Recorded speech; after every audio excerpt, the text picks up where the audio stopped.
Good afternoon to our media partners. Good afternoon. Ladies and gentlemen, may we hear from our NAPOLCOM Commissioner Rafael Vicente R. Calinisan for his statement.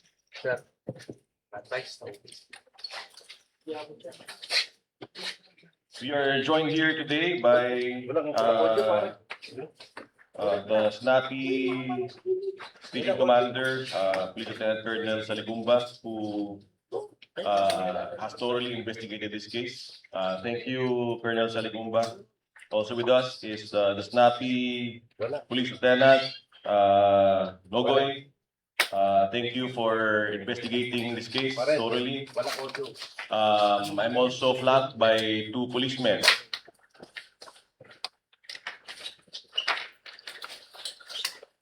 To my left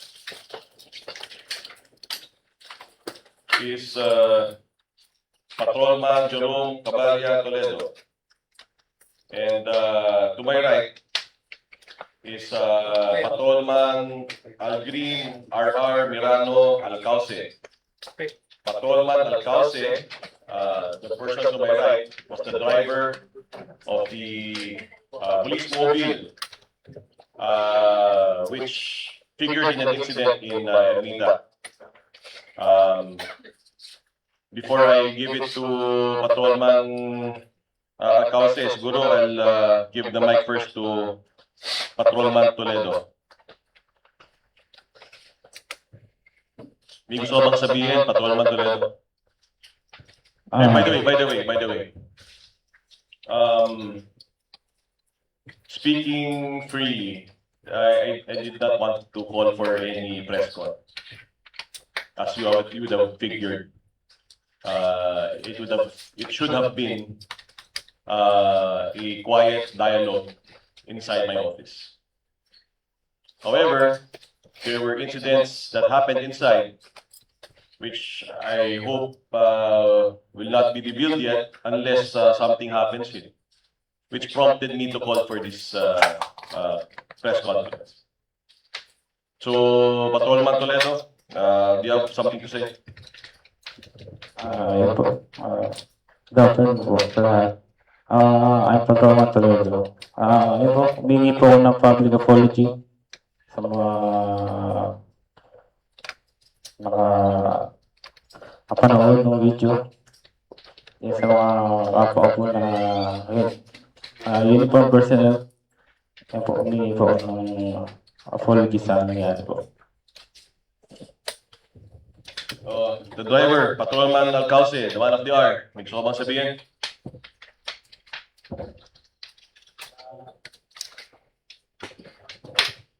Magandang hapon po sa lahat. Unang-una po, humingi po kami ng pasensya sa nangyari po. Lalong-lalo na po sa kay Sir Calinisan po, sa Station Commander at sa PCP Commander po, at sa taong bayan din po at sa mga kapwa ko po pulis na naging masama po ang tingin sa amin. Humingi po ako ng pasensya po.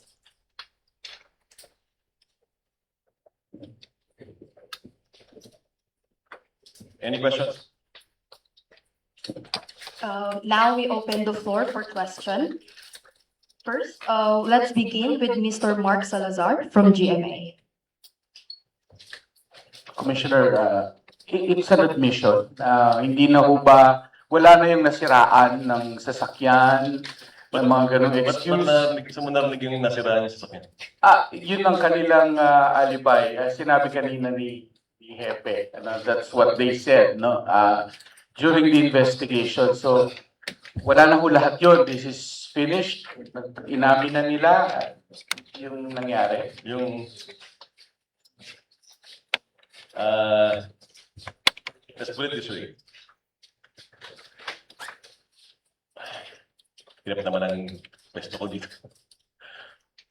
I didn't want to call for a press con. I just wanted to talk with him. The reason I called for a press con was this guy lied to me. The guy to my right lied to me and said nasiraan sila sa Ermita. And I was extremely offended with that statement. That was a complete lie. And I will not take it from a policeman, the lowest ranking mammal, the patrolman, lying to the commissioner of the National Police Commission. So that's why we're here. I wanted to see what they will really say to the general public. Because the public does not need to be lied to. We don't deserve lies. I don't deserve to be lied to. This is the National Police Commission. So they chose their path. I apologize to our men in uniform if you feel that this is too harsh. But this has to be done. We have to give a very strong statement against erring cops na you will not get away with it. It's also a strong statement to the general public na pwede po kayong lumapit sa National Police Commission. The reason why I'm extremely angry, totoo lang kanina, was ginagawa na natin lahat para proteksyonan ang uniforme ng pulis. Paulit-ulit ako eh. Nanay at tatay ko parehong pulis. Wore that uniform many years ago. Many died wearing that uniform. Maraming mabubuting pulis. Halos lahat mabubuting pulis. Tapos sisirain lang ng ilan. Dahil sa kung anumang kapritsyo. And I cannot stand that. So here we are right now. We are in this scenario. So they chose their paths. They chose their destinies today. They wanted to say something to the public. So maybe this is their change of heart. But let it be known that NAPOLCOM will not be lied to. And we should earn the trust of the Filipino people. So this is the whole exercise here right now. So ayun. So I actually have the affidavit that nasiraan daw sila. I didn't wanna show it a while ago. Pero yun pala, sinabi niya pala sa press con na nasiraan ng kotse, nasiraan ng mobile. Hindi naman tayo pinanganak kahapon na maniniwala tayo na nasiraan sa kotse. Kaya hindi sila umabante. Diba? I felt very insulted a while ago. That's why I texted one of your colleagues. I actually said to General Tuan that there's no press con. No one knew about this meeting. Yeah.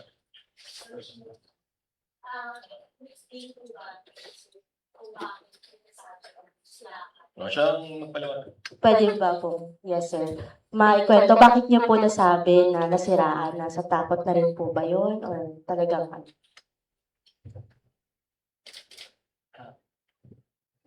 Humingi na lang po ako ng pasensya ma'am sa mga nangyari po. What will happen to them, Com? Naputo lang. Ano ang haharapin nila na penalty? Our NIMIS, our inspection, monitoring, and investigation service were also inside my room when it happened. We cannot not file cases. Claro eh. Diba? If a picture paints 1,000 words, that's 10,000 words using that video. So cases will still be filed. Si Lieutenant Colonel Saligugba and Police Lieutenant Nogoy, they did their part. They did some action on this incident. No cases against them. They're a good policemen doing their job na nag-ipit dun sa dalawang tao nila. So we have empathy. We understand what happened. So we're here to just lend support to this moment. Pero as to the two, they will be facing admin cases. We will continue to file admin cases. Let us see where it will go. So bukod doon sa incident doon sa Ermita, we have a perjured affidavit. I'm still thinking whether or not I should file cases also because they lied to my face.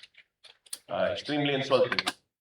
A patrolman lying to a commissioner of the National Police Commission. Thank you. May we now call Ms. Karen De Guzman from ABS-CBN. Good afternoon po. Sir, baka kung hindi po makapagbigay po ng pahayag itong driver po natin, yung kanya pong kasama, pwede po ba tayo, ito na po yung pagkakataon po ninyo, para manilawan lang po yung publiko, ano po ba yung nangyari? Bakit po nagkaroon ng ganong insidente? Yun po, like po sa sinabi ng kabati ko, mingi po kami ng pasensya. Talaga.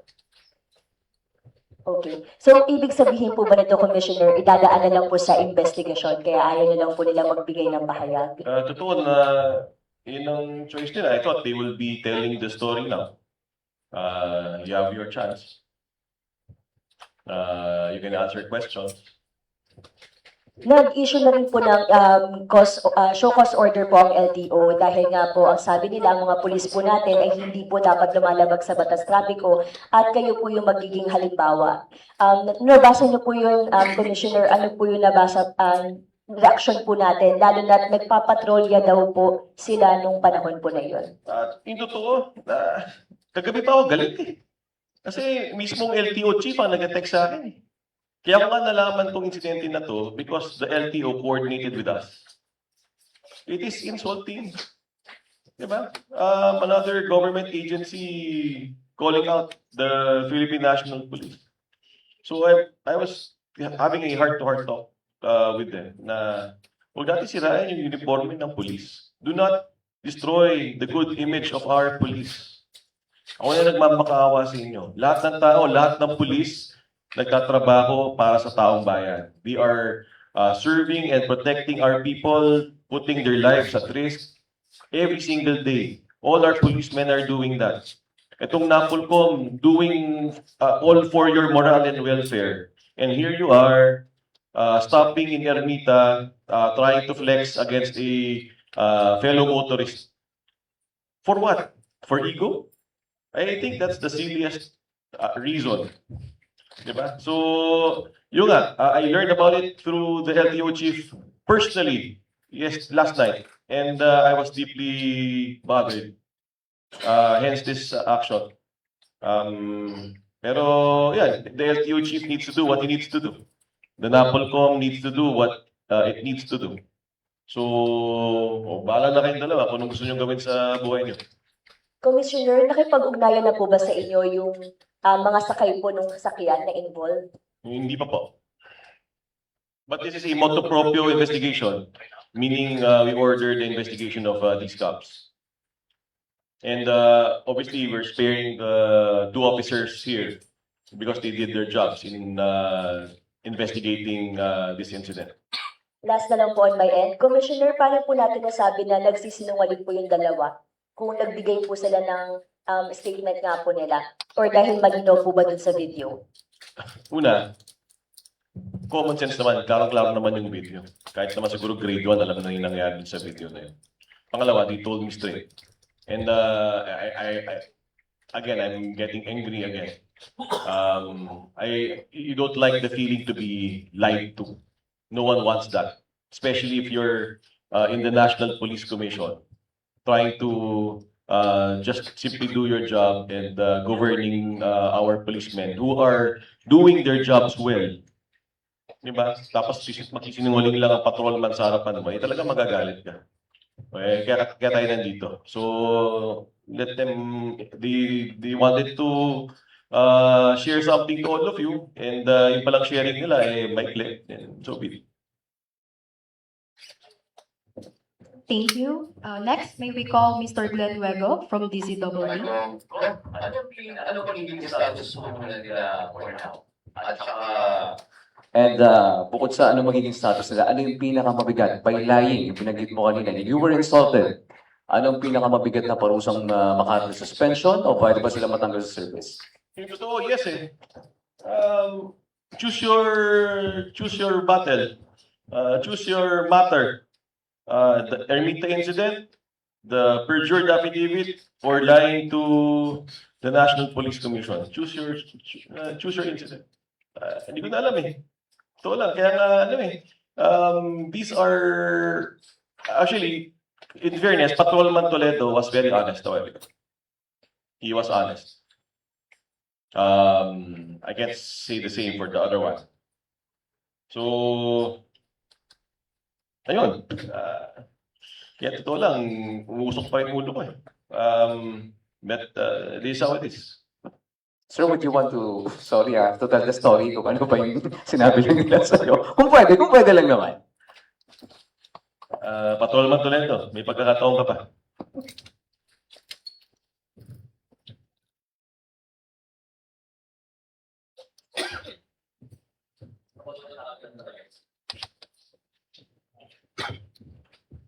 Ayun po sir.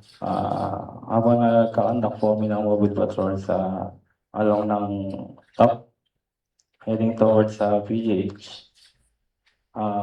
Yun po, naka-stop light din. Nasa may solid left turn po kami. Then after that, may concerned citizen na kailangan po ng police assistance.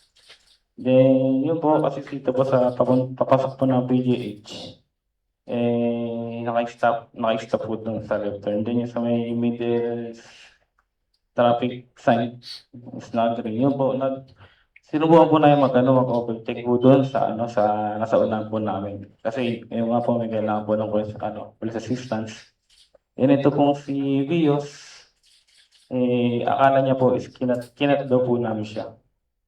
Yun yun po, pagka ligo po namin, sakto pong nandun po siya, bumusina po siya ng matagal. Yun po, so on.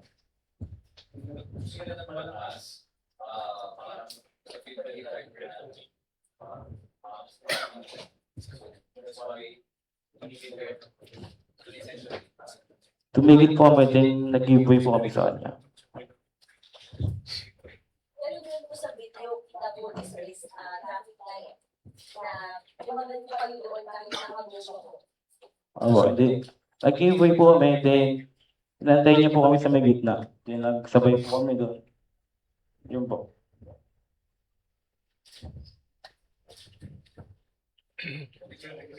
Thank you. Next, we have Mr. Gerard De La Peña from TV5. Good afternoon po.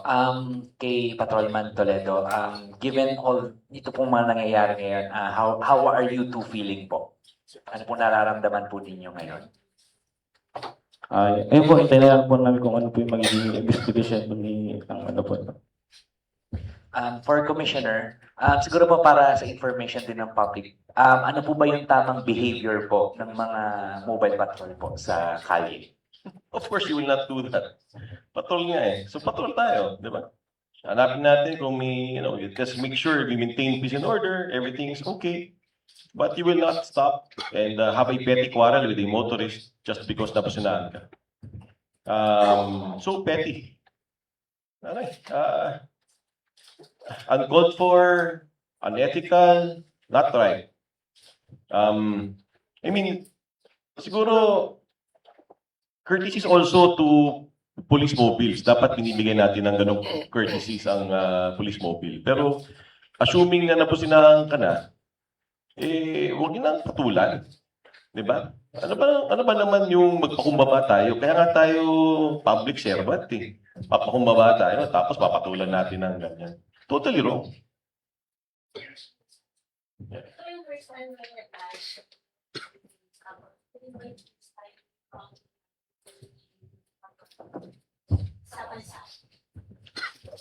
Totoo. Unbelievable that a patrolman is lying to a commissioner. First time ko ma-experience. I repeat, it was supposed to be a quiet, simple, closed-door dialogue. That's that. It led to this point.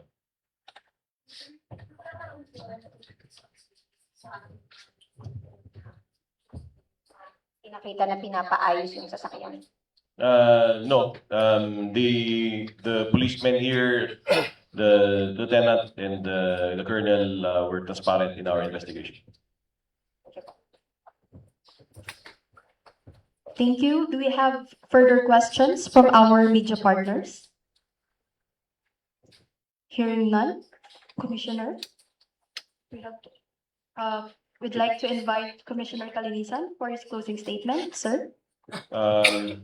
Humingi ako ng pag-unawa sa ating mga kapulisan. This incident should not have happened. Pero sa lahat ng mabubuting pulis, ginagawa ko ito para sa inyo. Hindi dapat sirain at yurakan ang imahe ng mabubuting pulis ng ilang bugok na pulis. We will not allow that. And the NAPOLCOM has made that clear 10,000 times that we will not allow that to happen. Not on my watch. Sa taong bayan, makasiguro po kayo na ang pulis po natin ay maayos, matino, mapagkakatiwalaan.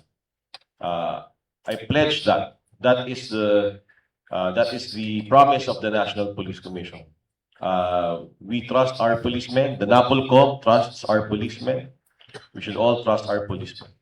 Pero sa mga pagkakataon na merong mga mapangkapusong pulis, andito po ang National Police Commission, ang pulis ng pulis. Maaari po kayong magsumbong po sa amin ng inyong mga hinanging at reklamo at kami po ay a-action. Maraming salamat po. Thank you very much. That concludes today's briefing.